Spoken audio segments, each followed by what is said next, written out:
Yeah, I thought before we introduce our speaker, you all could take a little test about, if your condition is neurotic or psychotic.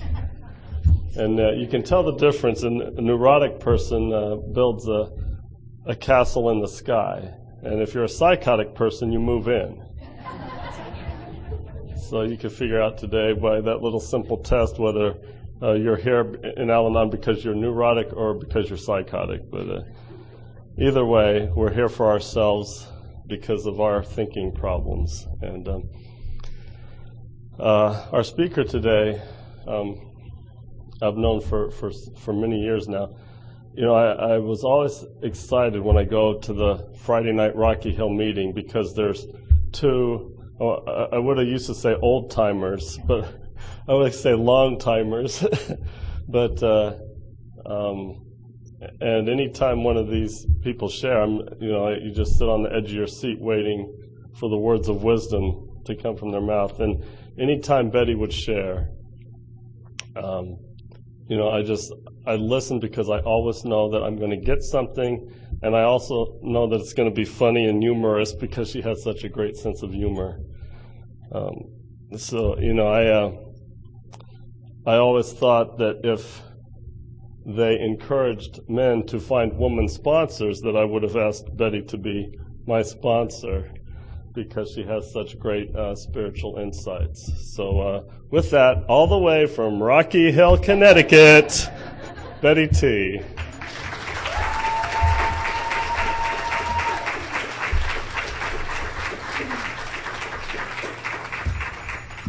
Okay, what you hear here may not be the opinions expressed formally.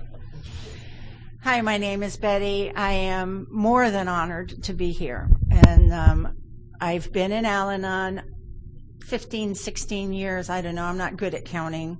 I've always hated math. So I haven't kept track. I just want to say that I am occasionally a grateful member of Al-Anon. And I say occasionally because Al-Anon is the hardest thing I've ever done and has yielded the greatest rewards. And sometimes I just don't like doing the hard work. But that aside, and before I forget, for those of you who are in the AA program, I have to tell you that unconditionally, the finest people I've met in my life are people who are in recovery in AA. I can't even imagine the struggle that is and the strength of character that it takes. So I applaud you, and mostly I pray for you and love you, because without you, I would not have a program at all. Okay, so here's my story. I am, as you've probably guessed, Italian and raised in an Italian Catholic home. There was no alcoholism in my family whatsoever. I know people look at me askance when I say that, but truly, I don't remember anybody ever being drunk in any scenario all the time I was growing up. That being said, I was raised in a Catholic Italian family, and so there were serious rules that could not be broken and tons of judgment. And just for one of the silly little rules, I lived at home until I was 24, and if I washed my hair and went to bed, my mother had a fit because I'd wake up with a cold in the morning. When I was a little girl, she used to wash my hair, sit it in pin curls, and send me to bed, but apparently when I did it, I would be in danger of catching a cold. So that was kind of some of the stuff I grew up with. You know, girls don't, and then the laundry list came out. So I started with a very, very happy family. My dad worked a lot. My mom was a full-time secretary, and my brother and I grew up laughing and trusting. And my mom always told me when I was a little girl that I trusted too much. My absolute instinct always is to trust a stranger. And I guess as a mom, that's scary. I'm not a mom. So it did, I'm not clear on why I wasn't clear on why she was so afraid of that until years later. And anyway, I had no qualifiers to get me into Al-Anon. I had to look for them. And I was unaware of the fact that I was looking for them. some of you may be aware of, there's a cartoonist whose name has just ran away. But he has this great cartoon out, and it's two deer talking to one another, and one of them has a big round circle on his chest, and the other one says to him, "Bummer of a birthmark, Hal." And it looks like a target. And apparently somewhere here, visible only to alcoholics, is a sign on my face that says, "Come on down. You are more than welcome." So that was a bit of a problem for me. I remember a date I had in college once. We went to a professor of mine, not of his, of mine, was having a party. We went to the party and my date threw up on the floor in the living room. That was my first social experience with somebody who had addiction. I believe now that that was a warning to me, and I completely ignored it. Years later, I got married when I was 29 for the first time, and my husband was an alcoholic. I knew that before I married him, but he said these precious words to me: "If you marry me, I will stop drinking." Well, clearly I really didn't have a choice, besides which he was kind of cute with really blue eyes. So we got married. And of course, he didn't stop drinking.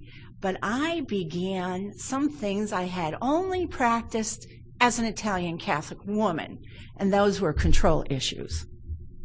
I tried to control every fiber of that man's being. I mean, really, that poor SOB didn't have a chance. As soon as his eyes were open, there I was, explaining to him, usually in loud and colorful language, what he needed to do.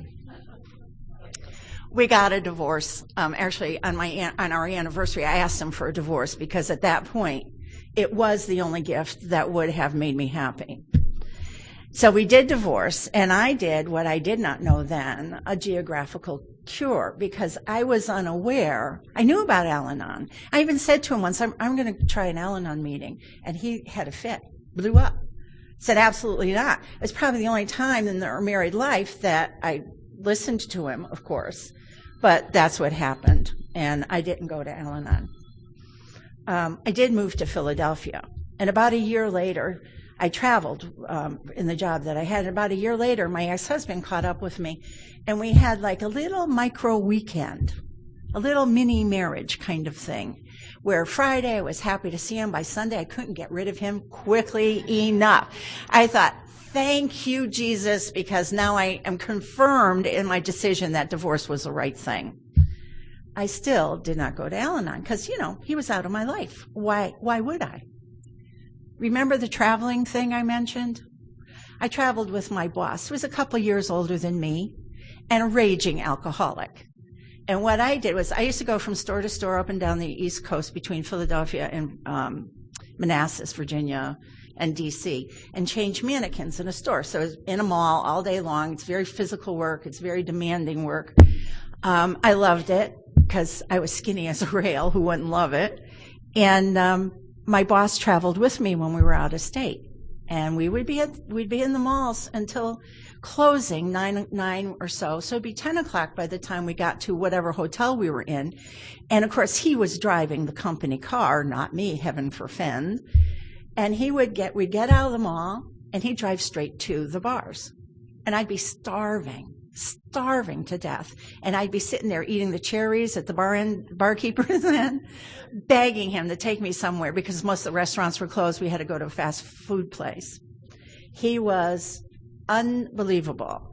He had this big, huge job and a ton of responsibilities, and he drank his way through the hard days, and there were more hard days than not. And he had a wife at home and a son. He had a mistress just outside of Philadelphia, and he would pick up any girl he could. And somehow I got sucked into monitoring all of that stuff. I'll tell you this quickly because I don't think I've ever shared this story. We were opening a store somewhere in Virginia, and he'd been there for a few days. A store opening is exhausting, but when you're young, it's fun. You'd go into the store, which is usually still under construction, at 7 in the morning, start setting up the displays, and you get out between 10 and 11 o'clock at night, because at that point, nobody can walk and talk. We're so tired. And he'd been in that particular town for a few days, and I drove down, I walked in to register at the desk, and I gave them my name and the company name, and there were 3 people behind the desk that did this and looked at each other with stone faces, and I just looked at them and I said, "What did he do?" And they said, "He's out at the pool." I go out to the pool, he's drunk on his face and hanging all over this woman, who was also pretty drunk. And she was in town for a funeral with her mother, and her mother was upset. And somehow it all got onto me. It was my fault that he had been drunk and disorderly for 4 days. And trust me when I tell you there's way more to this story, but suffice it to say, at one of the ends of the working day, of course, we were in a bar, and he was annoyed at me with something, so he took his drink and dumped it on my head. I didn't have Al-Anon. Did I quit that job? Hell no. Of course not. I got up and went to work the next day. And he remembered very, very little of the night before, other than he wanted to know how come our coworkers were laughing about us. And I said, "You need to take your ice cubes out of the drinks before you dump them on me," and walked away. And a few weeks later, I got a transfer. I got a promotion, and they made me a store manager and transferred me from Philadelphia. Now think about it, Philly in the 70s. Disco music, hot and happening, to, forgive me, Indiana. If you ever want to experience culture shock, spend a weekend in Philadelphia and then go straight to Indiana.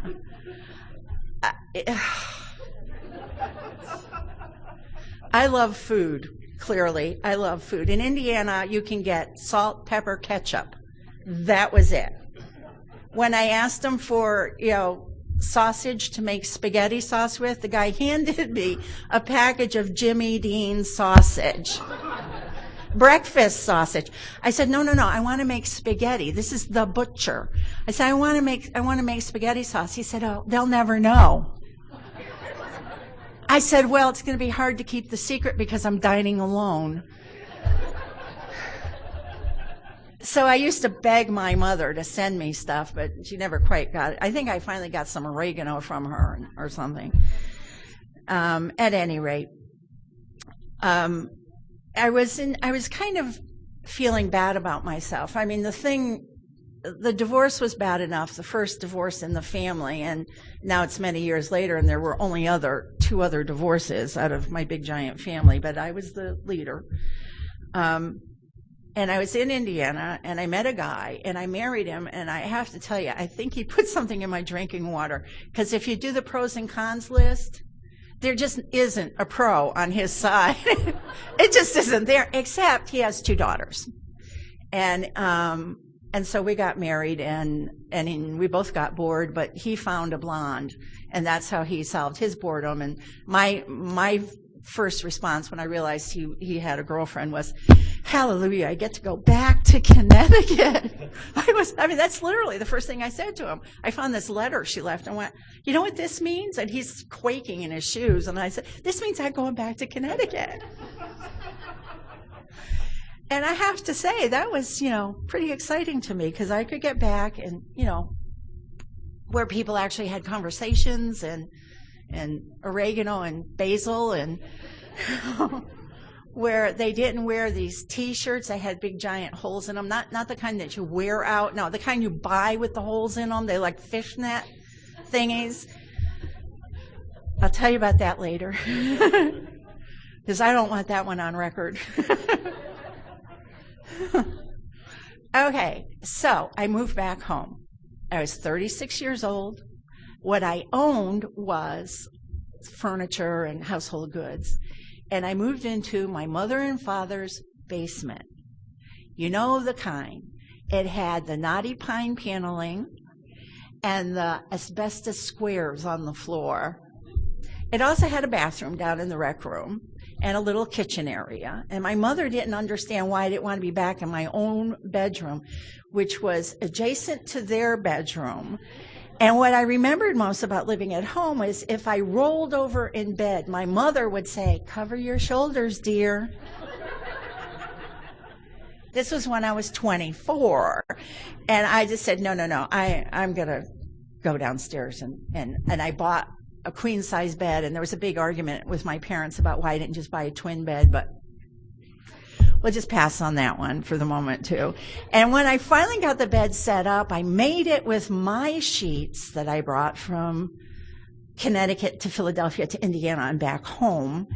And I got into bed and put the covers over my head and turned on a flashlight so that everything I was looking at belonged to me.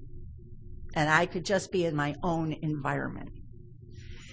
So here I'm going to give you a little word of warning. If you ever want to take a person and ripen them for a relationship with an alcoholic, stick them in the basement for a year and a half. By the time they come out, I'm telling you, that sign on my chest became neon. You know, here I am, here I am, here I am. I went to a wedding, there he was. Tall, gorgeous, funny as hell, absolutely amazing dancer. I mean, really, I was starving, and he was a steak with mashed potatoes, grilled onions and mushrooms, you know, the whole deal. Okay, so we started dating, and I got an apartment, and he was at my apartment very frequently and drinking for a good part of it. Did I get this? Hell no. I moved to a larger apartment. He came with me. Finally, after a year, does this sound familiar? After a year, we broke up. I broke up with him. I couldn't take the drinking. I'm sorry to say he's still drinking today and extremely ill, and just extremely ill. And we're not sure he's going to make it. So still didn't go to Al-Anon. Not me. I knew it was out there, but I still didn't go. I'd been through 3 alcoholics. And they were in my face, making my life miserable, crying, hating myself. And I still didn't go to Al-Anon. I did, however, start college. I was making my living, by the way, cleaning houses. So that means I would walk into an empty house, clean it, pick up my check and leave. Go to another empty house, clean it, pick up my check and leave. That's kind of a lonely existence, and I'm fairly social, and it was starting to get to me. And I had gone to college a million years before, right out of high school, and flunked out for a ton of reasons. So I thought, oh, I'll just go to a community college, take a couple classes, something to do. So I did do that. And I found that I loved it. So that became part of my regular life. I also decided to do some volunteer work for Hartford Literacy. And in that, I met another alcoholic. Now, the difference here was he told me right up front, being about 3 weeks, that he was an alcoholic. You know, he'd read the sign. He liked it. We dated a few times. He was smart. He was articulate. I thought, okay, you know, this is just a friendship. Well, it grew. I'll tell you right now, his name is Craig, and with his permission, I use his first name when I speak because it's just easier for me. Eventually, Craig moved in, and he would go to meetings, and then the next weekend he'd be drunk, and then he'd go to meetings again, and he'd get drunk, and he'd go to meetings again, and the pattern, of course, went on and on. And he always said, I like being sober better than I like being drunk. I'm going to make it someday. He also said, I'm a binge drinker, and so I'm in they say that's the hardest kind of drinking to cure or get over. So I'm telling you, God is standing right there with his fingers right in front of my face, and I'm going, it's going to be okay, because at least he goes to meetings. And one day he'd been drunk, and he got up to go to work and walked into a wall because he couldn't. I couldn't believe he was drunk in the morning, because he usually didn't get drunk till night because he did work. And a friend of mine was sitting there and said, you know, you really need a meeting. The friend that said that was in recovery in AA. It was a Friday. I went to the Friday night Rocky Hill meeting. I was so excited because I got home. Fridays in the cleaning business is a big, huge honking day. By the way, if you ever want to get your house cleaned by somebody, don't have them come on Friday because they're tired. Thursday's a good day because then they're looking forward to only one more day. Friday's just the pits. At any rate, I was excited about going to the meeting because I knew Craig was going to be drunk, so he wasn't going to be available to me on any level. And it was someplace to go. So I got dressed up. And I know I've said this before. I can tell you what I wore even. It was 16 years ago. I can tell you what I wore. I'll bug you with it later if you want to know. Because, it's so important. And and I went to the meeting. The first thing that struck me as I walked in towards it was the people in the room were laughing. Well, this was very, very attractive to me. So I walked into the room and I sat down and I listened to every bit of laughter. I didn't hear the words. I didn't care. I was so starved for the laughter that there I sat listening to it. And somebody, probably everybody, said, come on back, come back. I couldn't wait till Friday nights. Friday nights became the best night of the week for me. Eventually, of course, I started hearing the program. And there were all those little tent signs all over the table that I really didn't care about because I was just sitting there while they're doing the business portion of the meeting, drumming my fingers, saying, get on with it, get to the good stuff. I want to hear what your alcoholics are doing. I didn't even want to hear what you guys were doing about it. I just wanted to know what they were doing. That was the fun part. Yeah, my husband fell down on the carpet and, broke the coffee table. I don't know why that made me feel good and normal, but it did. In the meantime, I found someone and asked her to be my sponsor. And really, I did that just so we could have coffee a couple times a week, outside of the meeting. And I thought she was very sweet. And she said yes and became my sponsor. I have to say, I remember the first time I finally reached out to her. Craig had done binge drinking again. For those of you who are uninitiated, I can't imagine any of you are. Binge drinking means there's so much alcohol going into the system in such a short amount of time that the body gets toxic. And the danger is that because of vomiting, he'll lose his potassium levels and his heart will stop.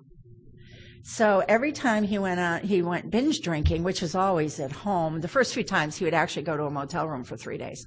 But after that, he felt comfortable drinking at home. Woohoo. And he'd be passed out, and I'd be calling the emergency room, the ambulance, to get him to the hospital. And that's very frustrating because sometimes they didn't think he was drunk enough. They'd go and ask stupid questions like, say your name and your address. A 3-year-old can say a name and an address. Okay. I say, why don't you try something different? Like ask him to raise the blinds or ask him to stand. That would be good. So sometimes they take them and sometimes they wouldn't. At any rate, I even forgot why I digressed. See, I made notes and I never use them. I got to Al-Anon.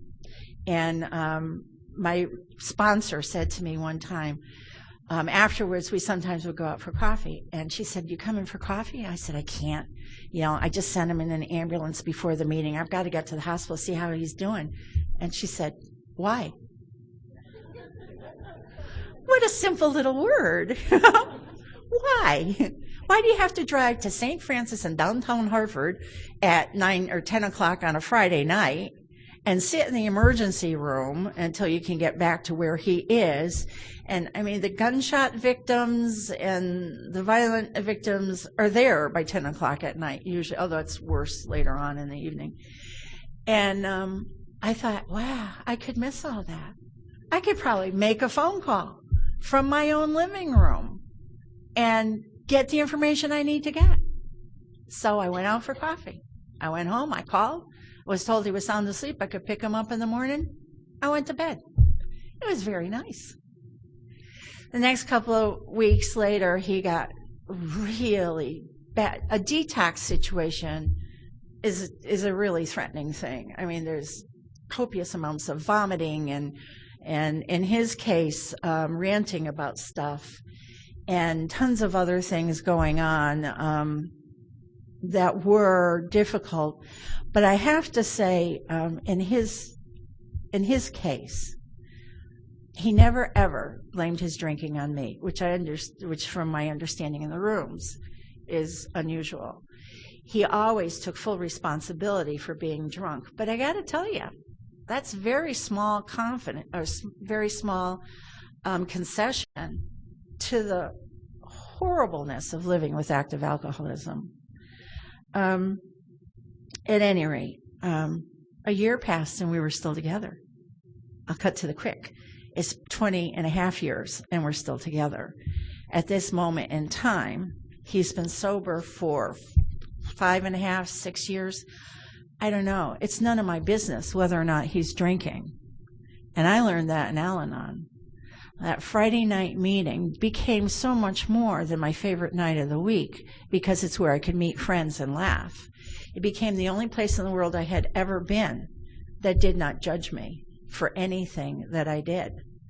I could go in and be the most outrageous jerk in the world, and they just said, keep on coming. Keep on coming.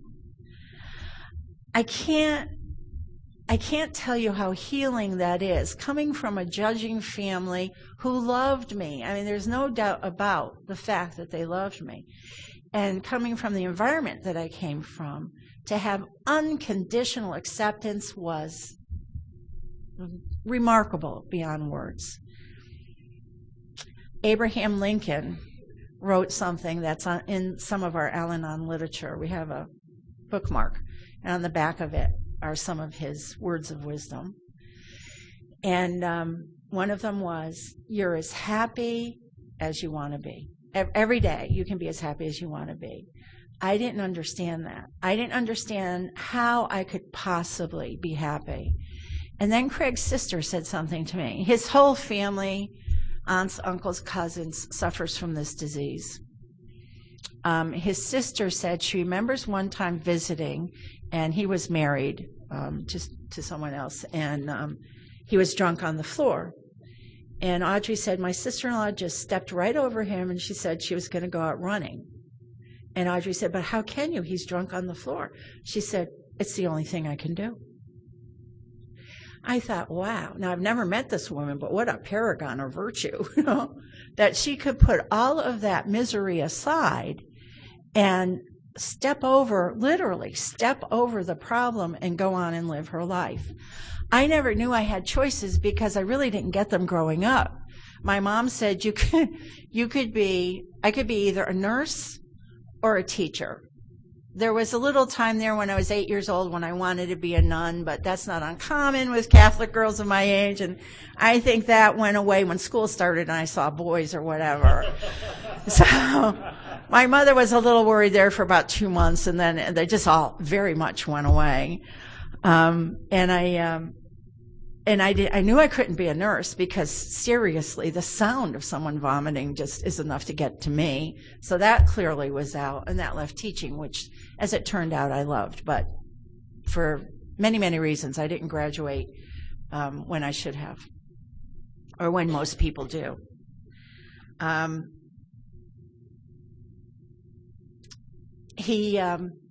Craig would work his program for a few weeks or a few months, and things would be really, really good. And then he'd get drunk again. And I can remember sitting on my sofa on a Friday night, rocking back and forth. He was drunk in the next room. I'd been in Al-Anon just for a few months, and I was rocking back and forth, just like this. And the phone was right there. It couldn't have been closer. And I couldn't pick it up. And I couldn't pick it up. And I couldn't pick it up. And the television set was right in front of me, and it blacked out because it was going to commercial, and I saw myself rocking. And all I could remember was that somewhere someone had told me that that's a sign of a crazy person when they're rocking like that. That's when they're in total distress. That got me to the phone. I dialed my sponsor's number. She picked it up, and all she heard was, I mean, I sobbed for 3 minutes. And she kept saying, Betty, is that you? Betty, it's me. And she said, get to a meeting. Get to a meeting, get to a meeting, get to a meeting. That's when I really started paying attention to everything at the meeting. That's when I really started to develop my list of choices and what they could be. And I heard these other magic words. I have to tell you. Wait a minute, let me think about this for a second. I'm pretty sure all the magic words I've ever heard, other than please, thank you, and abracadabra, I have heard in a meeting. And one of the most profound things I heard at a meeting was, I don't know if my husband is drunk. It's none of my business. Okay.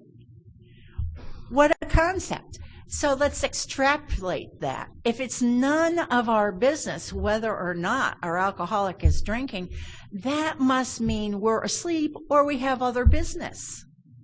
If we have other business, it can't involve the alcoholic because he's drinking and unavailable. Therefore, we have other business that's just ours. And if we don't know what it is, we can choose it. We can choose to go back to school. We can choose to visit a friend. We can choose to go for a walk, open our eyes and see the beauty around us, even when there's a loud snoring being in the middle of the bed, house, room, making it smell really bad. Really, really bad. So that's when choices became part of my life. I continued to go to school. Just a semester here, one class a semester, excuse me. Not more than that, because I couldn't afford more than that. House cleaning pays well, but insurance company turns out wanted a lot of that. And the government wanted a lot of it too. So I continued going to school, which again is a little bit of a conflict with Al-Anon, believe it or not. From the cradle, we're taught to be strong. We're taught to find a problem and solve it. That's what school is. They give you some information, they give you a problem, tell you to solve the problem. If you don't solve the problem, you're not going to pass. If you're a kid and your parents put an obstacle in front of you and you don't solve it, they keep putting that obstacle in front of you until you solve it. It's how you learn how to walk. It's how you learn how to load a dishwasher or make a bed or drive. It's how you learn everything. Solve the problem. Make it better.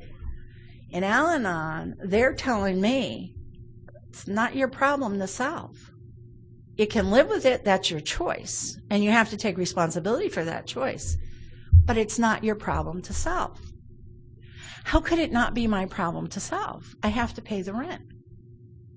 You show up at the Christmas party. I have to. I didn't have to. Did you ever call in sick to your family Christmas party? I have. Remember, there's no drinking in my family Christmas party. It's usually fun. But there were times when I just didn't want to go for whatever reason. So I'd call in sick. Mom, I have a bad throat. Now, I know it's lying. God forgive me. But I did. I did it for my own preservation. I also stopped lying about Craig. I couldn't quite bring myself to look my parents, who adored this man, in the eye and say he's drunk. That's why he's not here. I couldn't lie about why he wasn't there. So I'd say, Mom, he shot himself in the foot again today. And, her first reaction was, oh, my God, where'd he get a gun? No, Mom, it's just a saying, okay? And after a while, that's all I'd have to say. I made it easy for myself because, you know what? There's no point in doing it the hard way if you can devise a way to make it easy. So I'd say to my family, he's not going to be here. He shot himself in the foot. I don't know why that came to me, but there it is. So Al-Anon, remember before I said mostly a grateful member of Al-Anon? When I started listening, my gratitude dropped a little because I realized I had to start looking at myself. It wasn't that it was scary. It's just I didn't understand what the heck anybody was talking about. I certainly didn't understand any of the language with Al-Anon. I mean, they had all these words like enabling. Well, I'm not enabling, I'm helping. Yeah, I'm helping them right to the bottle. I am. And I see every time I speak, I forget these words. They begin with a D. It means separating from, detach. Thanks, Scott. Detach. Okay. I wonder if it's Freudian that I can never remember that word. Okay. Detaching with love. It took me forever to understand that. I just detached. Because we don't have children, I can just walk out of the house, which is a great gift. And I would just detach in that manner, physically detach. And then when I came back, I would try to have my temper under control. A Sicilian temper is a fearful thing. And when the Sicilian is feeling righteous, there are no words. There are no words. Okay, so, and now I go into this meeting after having been brought up by controllers and controlling my environment as much as I can, all of my adult life. And they're saying these ridiculous things to me, like, you can't control this. You have to turn it over. You have to basically give it up. Give up your will. I couldn't get that. It made no sense to me. And then I remembered one of my favorite things in the world is swimming. I love to swim. And did you ever watch a little kid the first time they're trying to go swimming? They're attracted by the waves. They want it. But as soon as they get their feet wet, they're terrified and their bodies go rigid, which is not real good when you're swimming. And when you swim, in order to float, you have to relax. You have to trust that the water is going to hold you up and you will be able to breathe. That's what Al-Anon is to me. I have to trust that by shutting my mouth, not judging, not, laying little traps for him about what he should be doing, that I can relax and have my meeting inside my body. I knew what it was like to watch him drunk out of his brain and be raging inside of my body. I can still remember the shaking like this inside. And I thought, how do I control that fear? How do I control that fear? I was afraid of so much and I never knew it till I went to Al-Anon. Al-Anon made me look at all this crap. Like, I spent my life afraid that people wouldn't like me, so I did whatever they want.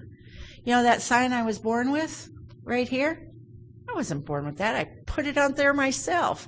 And when I wasn't getting enough attention, I lit it up one way or another and found the person that I could save. Good God. Why did I think I could be super person? Well, being super person was kind of cool. I mean,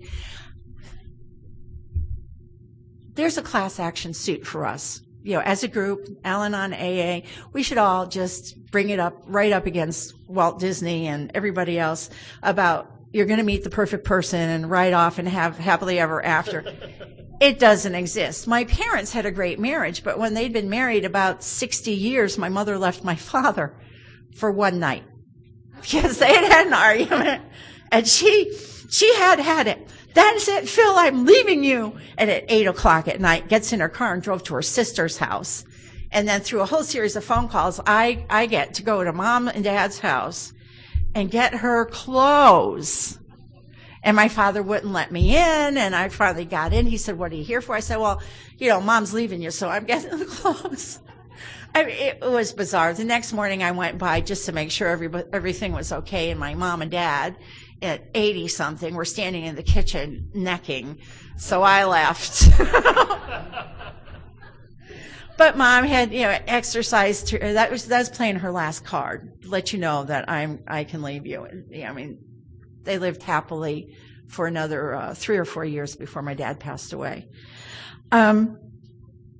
So surrendering, I don't know how I got to Mom and Dad, but surrendering was very difficult for me because I was raised to never surrender.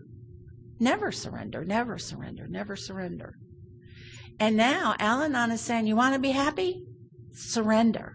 Surrender control. So what if you don't know if you're going to have money to pay the rent? Find a way to do that. Nobody told me how to do that. It was like when I was a kid and my mom would say, pull yourself up by the bootstraps. What the hell does that mean? I didn't have boots. I mean, I don't get it. And I wish I could tell you how to surrender. I can't.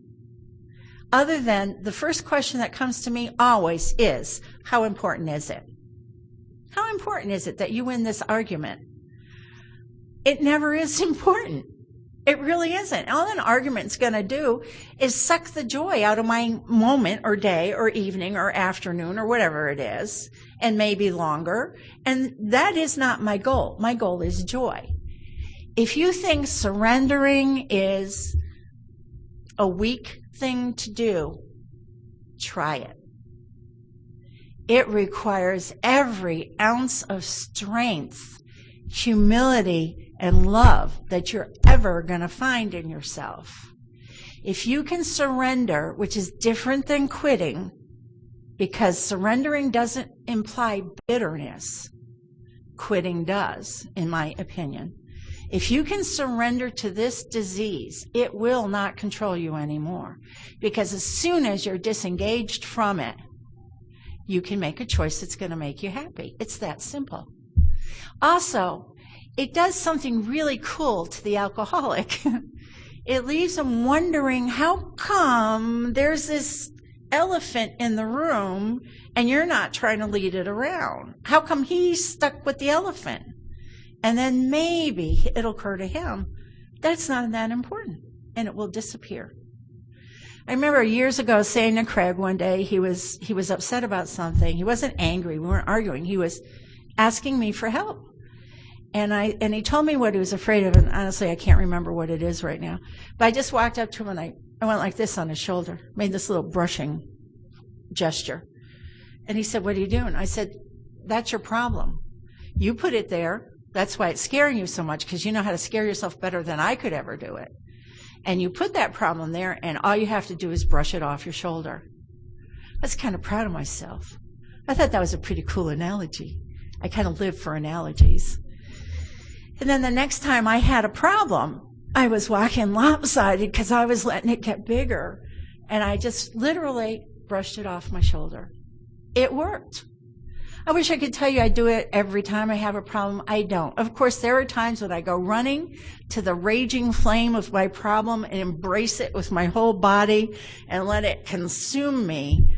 And then I stand aside and think, why did I waste my time and my energy? Life is short, and it should be fun. I credit Al-Anon with getting me back in touch with a higher power. For me, that definitely is God. And I grew up convinced that when I was dead, I'd go straight to hell because I'd been so bad so frequently. And with Al-Anon, we have those little words, the God of our understanding. And I watched people come into meeting in pain, make a connection with the God of their understanding, so I knew it could be done. And I finally decided that God loves me. Period, end of it. God loves me. And what I've decided also that's made my life so much more pleasant is that God loves you too. And since God loves you, I do not need to interfere with your life. I just don't need to, because he's watching out for you. He's going to do it better than I can. He certainly is going to do a better job with Craig than I will. I've decided the only job I have, as far as Craig is concerned, is to enjoy our time together. That's it. And frankly, there are times when he is just a big, large drag. Uh-oh, he's going to hear this. Love you, honey. But he is, there are just times when I want to stand up and move and he wants to sit down. It's not an uncommon thing, but I'm perfectly free to stand up and move. Now, here's how twisted I am. When he'd be saying to me, I just don't want to, go ahead and do it. What is he, crazy? We're a couple. He's supposed to be soldered here to my side. I'm not supposed to do anything alone again, ever. Ever. He was supposed to be here with me today. And he's not, because he paints houses for a living. And he was going up into an attic, and the ladder he was on fell apart or something. He has this horrible big bruise on his foot, and his hand's swollen up. And I just looked at him and said, stay home, not a problem. Called my friend, got a ride here, got a ride home. It's Al-Anon. I'm going to my family. I don't need him soldered to my side. It's cool when he's there, but it's fine when he's not. I can't tell you your names. You know I don't know you, but you know I love you. And you know that you have changed my life and will continue to if I never see you again, because your faces are here now. That's a very powerful thing to do. I don't ever have to be alone under my sheets with a flashlight again. All I have to do is close my eyes and see this room, or a million other rooms that I've been to. Well, clearly not a million. Turn your will over if you haven't done it yet. It's going to strengthen you beyond words. Become involved in service. This organization, wouldn't it be cool if the government knew about us? Wouldn't it be cool if the government had 12 steps that they actually paid attention to? Can you imagine? Made a list of others that we had harmed. Who take a searching and fearless inventory. There's a good one, you know.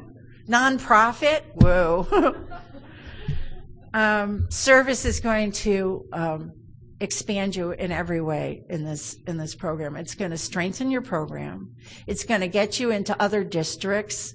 Most of us are pretty lazy and stay within our own districts when we go to meetings. It'll get you into other districts and other faces and other flavors. It'll get you just hearing things that you ordinarily wouldn't hear.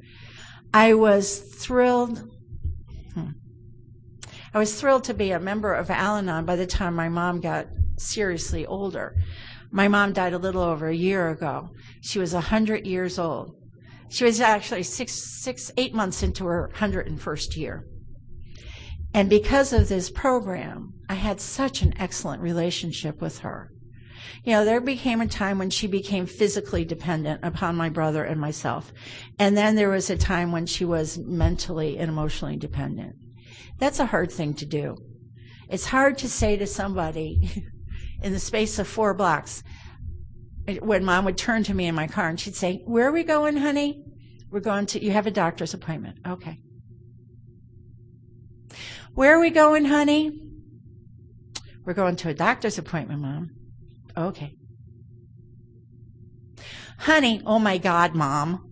You know, she had no capacity to remember.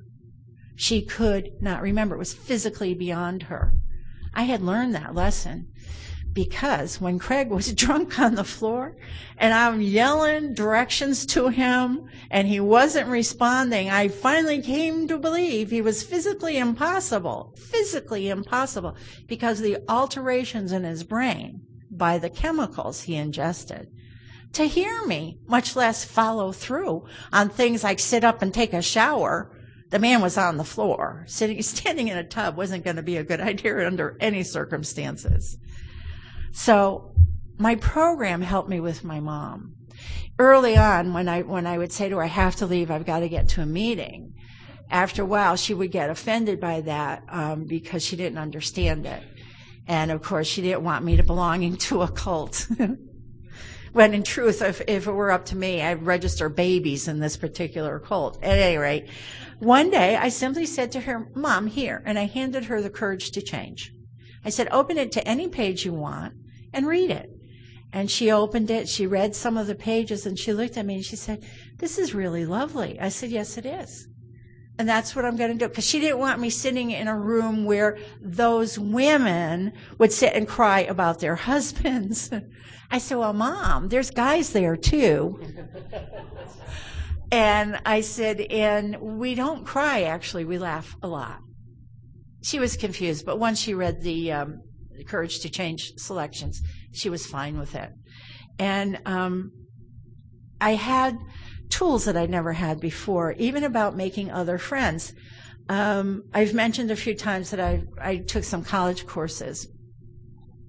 It took me 27 years, but I graduated 2 years ago. And I went right back, and will hopefully, if I pass the exam, we'll be getting my master's degree in December. And I'm sitting in now, I'm 100 million years old, and I'm sitting in a student cafeteria with students who, never knew the world without McDonald's, much less computers. As far as they know, McDonald's just sprang out of the ground and grow like trees. And no, I remember when hamburgers were handmade in front of you, and I remember when you walked over to the television set and turned to one of 3 channels. And and I was 18 when John Kennedy was assassinated. That just blows them all away. At any rate, so now I sit in the student center before or after class with some of the students and look at the remarkable things they wear and say and do. And I'm sorry to say that even in a college environment, the language is just pitiful. Now, I have to tell you, I'm no stranger to swearing and could hold my own with any truck driver when I was younger. But now I just find it offensive and completely unnecessary. And frankly, I find swearing to be the mark of a person who just doesn't have enough vocabulary to get their point across. And I sit there with teachers, people who are teachers in classrooms, and the language is despicable. And I just think, I remember when I was like that, and I'm so happy that I have enough maturity to, not say you bleepin' fool, but say something else like you ineloquent ass, which I know is a swear word, but give me a break. It was the best I could come up with at this red hot second. I do use this program in absolutely every part of my life. I really and truly do. When I can't think of, when I'm in a restaurant and the service is awful, I usually side with the waitress because she's the poor schlub that's stuck with it. And it never occurs to me to make her life more miserable, when truly I'm really good at making other people's lives more miserable. Just ask Craig about the early years. He'll tell you. And I certainly had my share of arguments with my parents. And Mom even said to me after I'd been going to Al-Anon 4 or 5 years that she noticed a change in me. I watched the people around that table become these strong, powerful, individual, lovely people. Seriously? And I thought, that's what I want to be. I'm not there yet. I'm going to be there someday, hopefully. But I'm more proud of myself than I ever thought possible.